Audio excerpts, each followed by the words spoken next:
face. I see. No, I move it. I see then the back of your iPad. No, don't worry. No, it's perfect. You can see me. That's the idea. It's too big, but I love it. No, that's fine. Yeah. Perfect. So thank you again.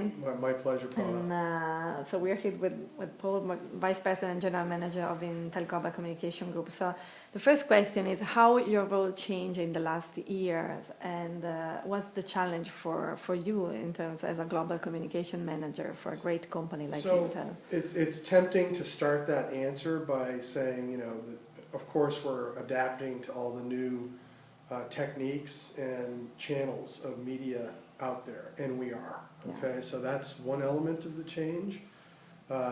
When you think about the different places where people get information around the world, it's traditional sources of media, complemented by you know, a growing list of new media, social and other forms of new media that are out there. So that's kind of you know, one of the elements of the change, and all of the people who work in communications across Intel have incorporated social media into the mix of how they think about going to market. Yeah. So all their media plans around the world incorporate some element of social, in addition to broadcast, print, trade media, analyst relations. You know, we look broadly across the different channels in the media and what's the best mix in a given situation to hit the objective.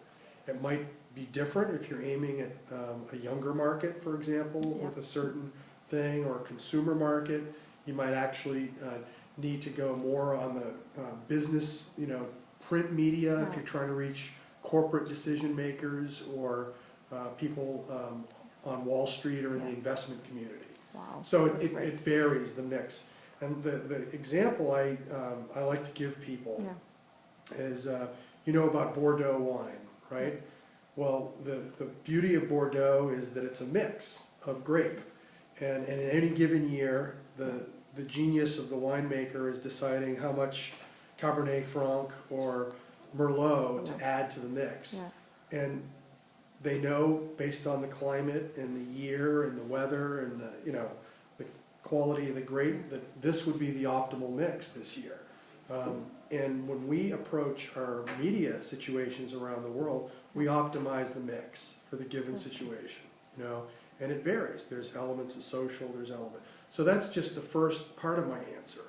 But the second big challenge that you maybe didn't anticipate is how global we are. So I'm sitting here with two colleagues from Europe, Marlo and Nicola, for example, and you know, they're part of the global communications team, and it's called that for a reason.